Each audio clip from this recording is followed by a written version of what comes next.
สบายดีมื้อนี้พวกน้องกลุ่ม3จะมานำเสนอเกี่ยวกับประเทศรัสเซียทางด้านการปลูกฝังจิตสำนึกของประเทศที่มีความเกี่ยวพันกับจรรยาบรรณซึ่งจะเป็นอย่างไรนั้นไปรับชมกันเลย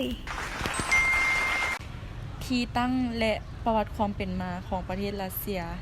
ประเทศรัสเซียมีชื่อทางการว่าสหพันธ์รัสเซียซึ่งเป็นประเทศที่ใหญ่ที่สุดในโลกและมีประชากรทั้งหมดแมน143ล้านคนทิศเหนือติดกับอาร์กติก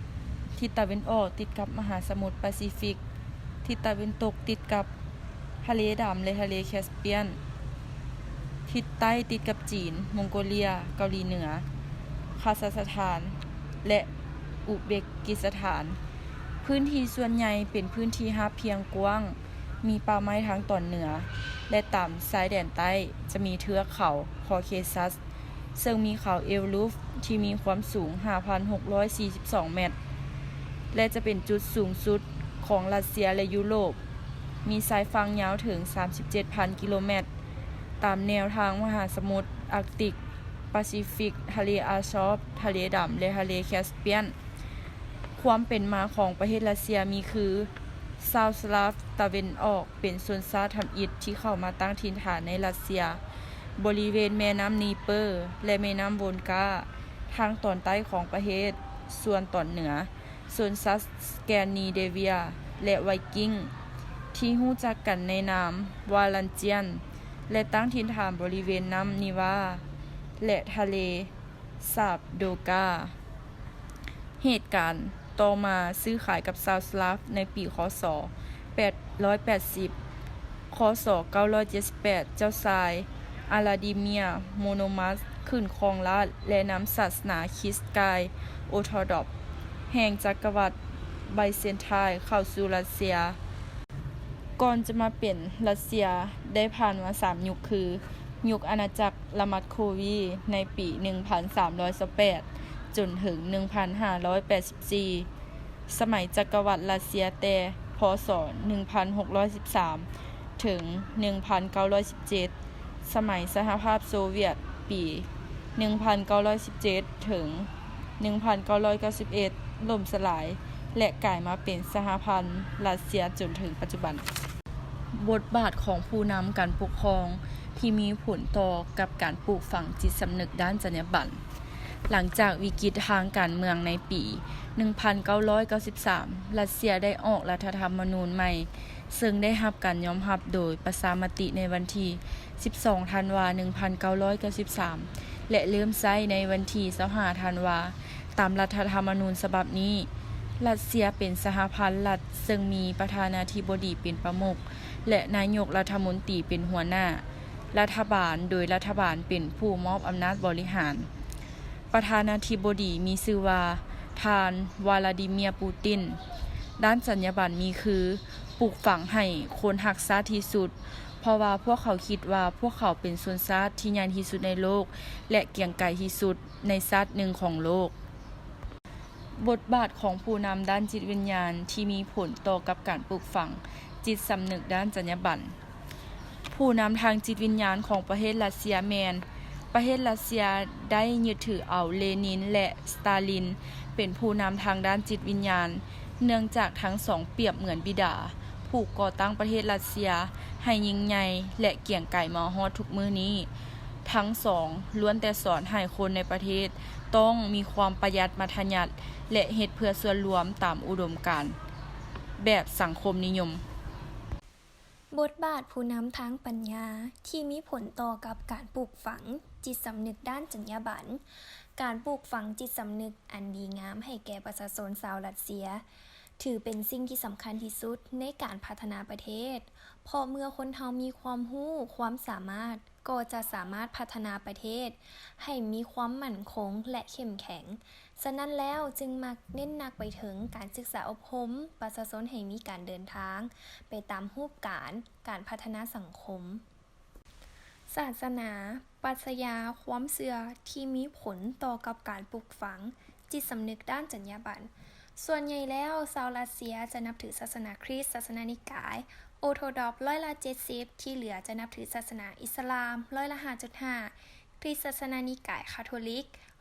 1.8% และพุทธศาสนานิกายมหายานร้อยละ 0.6 วัฒนธรรมและธรรมเนียมการปฏิบัติของรัสเซียจะมีความเป็นมาอันยาวนาน โดยวัฒนธรรมจะมีความเกี่ยวข้องเกี่ยวกับประวัติศาสตร์รัสเซียที่มีมายาวนาน วัฒนธรรมของรัสเซียถูกถ่ายทอดออกมาผ่านศิลปะหลายๆประเภทเช่นบทกวี บัลเล่ต์ โอเปร่า ภาพยนตร์ สถาปัตยกรรม วัฒนธรรมรัสเซียถูกเผยแพร่และสร้างอิทธิพลให้กับโลก ความเชื่อชาวรัสเซียแม่นจะเชื่อถือพระเยซู และนอกจากนั้นยังเชื่อในเรื่องของบาปบุญคุณโทษ เมื่อผู้ใดกระทำผิดแล้วต้องมีการสำนึกบาปหรือการไถ่บาป นอกจากนั้นพวกเขายังเชื่ออีกว่าเลขที่ 13 เป็นเลขที่บ่ดี และวันจันทร์คือวันที่ต้องระมัดระวังเป็นพิเศษ เลขที่ดีที่สุดของชาวรัสเซียแม่นเป็นเลข 3 เพราะมันประกอบมีพระบิดา พระบุตร พระจิตร สิ่งที่กล่าวมาข้างเทิงนี้ถือว่าเป็นความเชื่อของชาวรัสเซีย ปรัชญาชาวรัสเซียแมนถือเอาปรัชญาของมาร์ก เลนินเป็นแนวทางในการปฏิบัติ เพราะพวกเขาได้รับการปลูกฝังแนวคิดแนวนี้ มาตั้งแต่ตอนเริ่มเข้าโรงเรียน และเฮ็ดให้พวกเขามีความเชื่อด้านจรรยาบรรณตามทฤษฎีแบบสังคมนิยม บทบาทของสถาบันครอบครัวที่มีผลต่อกับการปลูกฝังจิตสำนึกด้านจรรยาบรรณ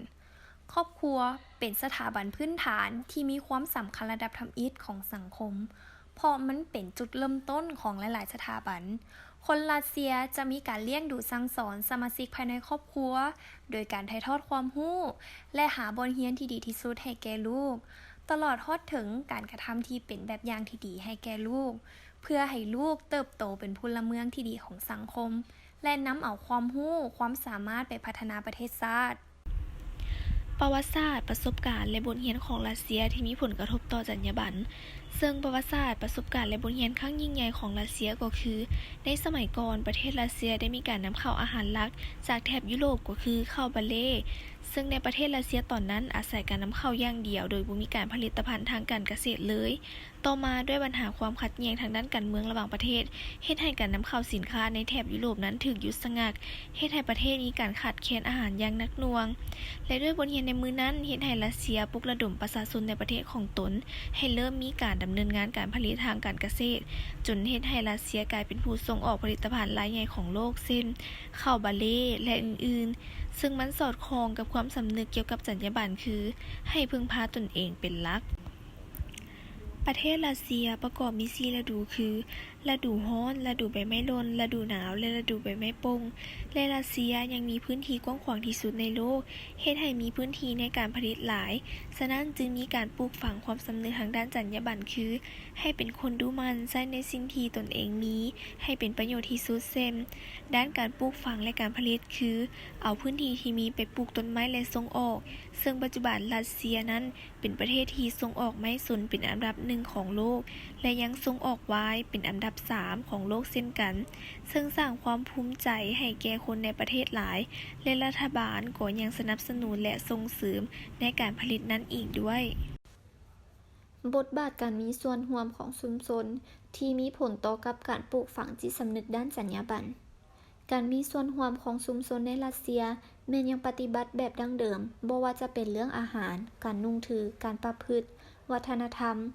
และรัสเซียยังมีธรรมเนียมในการสร้างมิตรภาพที่ดีต่อกันคือ การยืมสิ่งของเล็กๆน้อยๆเช่น เกลือ ขนมปัง ไม่ขีดไฟ โดยบ่ใช้คืน ซึ่งมันแสดงให้เห็นถึงความสัมพันธ์มีน้ำใจเพื่อแผ่กันและกันของชุมชน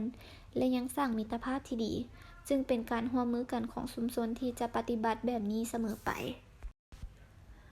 บทบาทของสื่อมวลชนที่มีผลต่อกับการปลูกฝังจิตสำนึกด้านจรรยาบรรณ สื่อมวลชนของประเทศรัสเซียแม้นบ่มีสิทธิเสรีภาพในการเสนอข้อมูลความเป็นจริงอย่างเต็ม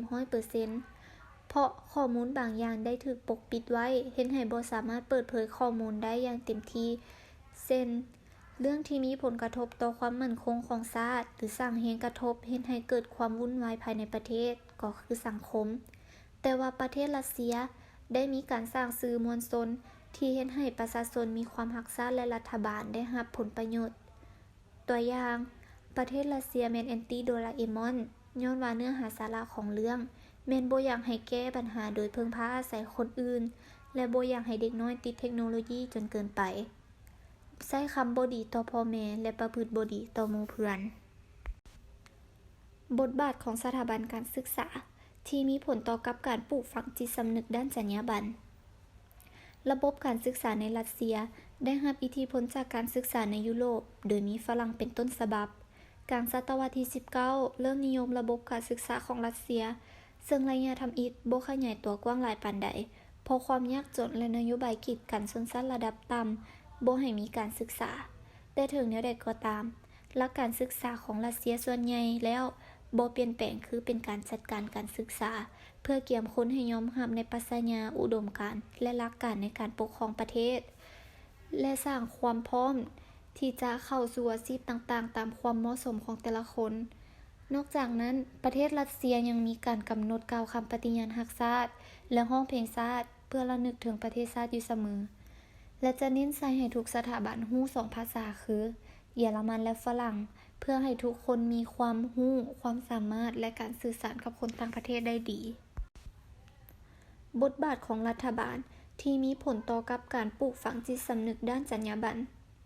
รัฐบาลประเทศรัสเซียจะวางมาตรการต่อกับการเป็นเพศที่ 3 เพราะประเทศรัสเซียจะบ่ยอมรับกลุ่มคนที่แตกต่างอาจจะถูกประณามจากสังคมหรือบุคคลอ้อมข้างบ่ยอมรับการที่ออกมาตรการดังนี้ย้อนว่าบ่อยากให้คนในสังคมมีการผิดเพศและยอมรับในสิ่งที่ตนเป็นจึงเฮ็ดให้ประเทศรัสเซียได้ชื่อว่าเป็นดินแดนที่ปราศจากเพศที่ 3